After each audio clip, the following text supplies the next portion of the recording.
Chapter 3 from Winnie-the-Pooh, in which Pooh and Piglet go hunting and nearly catch a woozle. The piglet lived in a very grand house in the middle of a beech tree, and the beech tree was in the middle of the forest, and the piglet lived in the middle of the forest. Next to his house was a piece of broken board which had "Trespassers W" on it. When Christopher Robin asked Piglet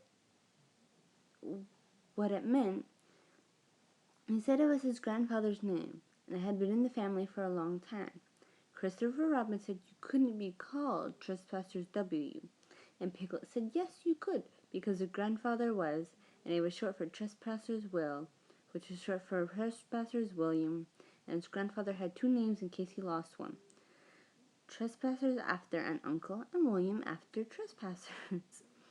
I've got two names, said Christopher Robin carelessly.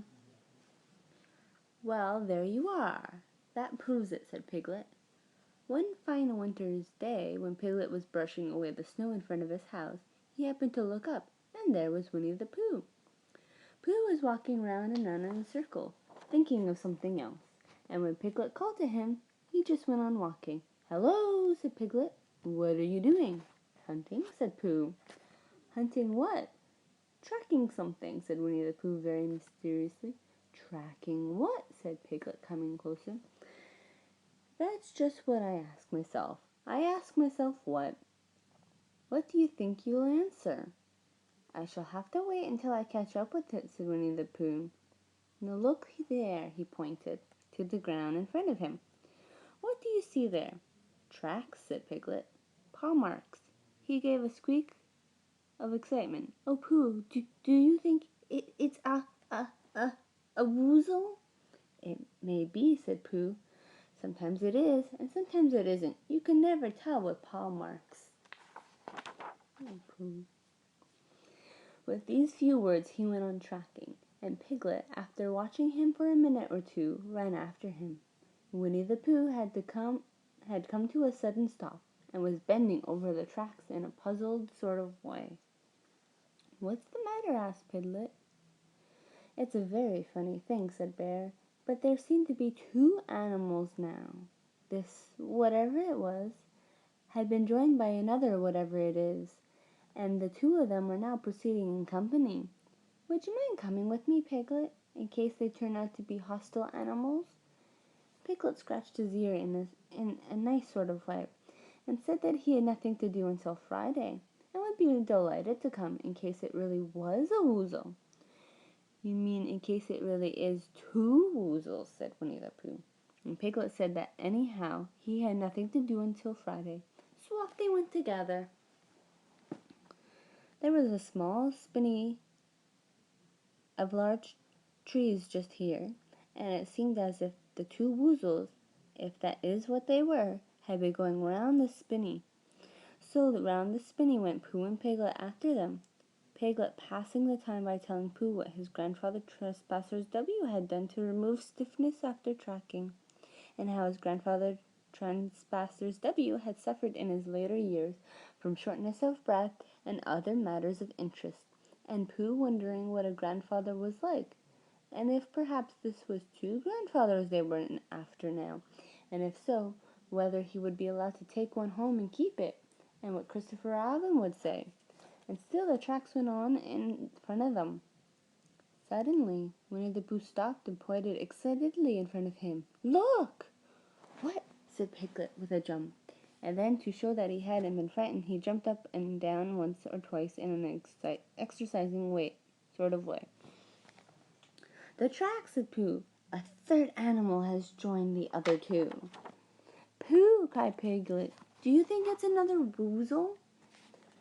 No, said Pooh, because it makes different marks.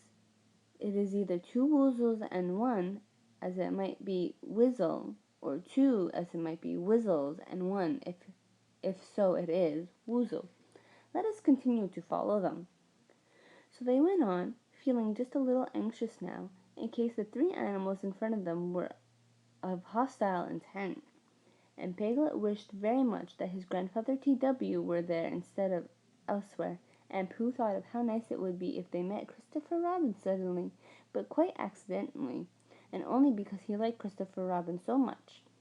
And then, all of a sudden, Winnie-the-Pooh stopped again, and licked the tip of his nose in a cooling manner, for he was feeling more hot and anxious than ever in his life before. There were 4 animals in front of them. "Do you see, Piglet? Look at their tracks. 3 as it were woozles, and 1 as it were whizzle. Another woozle has joined them." And so it seemed to be. There were the tracks, crossing over each other here, getting muddled up with each other here, there, but quite plainly every now and then the tracks of 4 sets of paws. "I think," said Piglet, when he licked the tip of his nose too, and found that it brought very little comfort, "I think that I have just remembered something. I have just remembered something that I forgot to do yesterday and shan't be able to do tomorrow, so I suppose I really ought to go back and do it now." "We'll do it this afternoon, and I'll come with you," said Pooh. "It isn't the sort of thing you can do in the afternoon," said Piglet quickly. "It's a very peculiar morning thing, and that has to be done in the morning, and if possible between the hours of— What would you say the time is?" "Almost 12, said Winnie-the-Pooh, looking at the sun. "Well, between, as I was saying, the hours of 12 and 12:05. So really, dear old Pooh, if you'll excuse me—" "What's that?" Pooh looked up at the sky, and then he heard the whistle again. He looked up into the branches of a big oak tree, and then he saw a friend of his. "Ah, then, you'll be all right," said Piglet. "You'll be quite safe with him. Goodbye." And he trotted off home as quickly as he could, very glad to be out of danger again. Christopher Robin came slowly down his tree. "Silly old bear, what were you doing?" "First you went round the spinning tree twice by yourself, and then Piglet ran after you, and you went round twice again. And then you were just going round a 4th time." "Wait a minute," said Winnie-the-Pooh, holding up his paw. He sat down and thought in the most thoughtful way he could think. Then he fitted his paw into one of the tracks, and then he scratched his nose twice and stood up. "Yes," said Winnie-the-Pooh. "I see now," said Winnie-the-Pooh. "I have been foolish and deluded," he said, "and I am a bear of no brain at all." "You're the best bear in all of the world," said Christopher Robin soothingly. "Am I?" said Pooh hopefully, and then he brightened up suddenly. "Anyhow, it is nearly luncheon time," and so he went home for it. The end.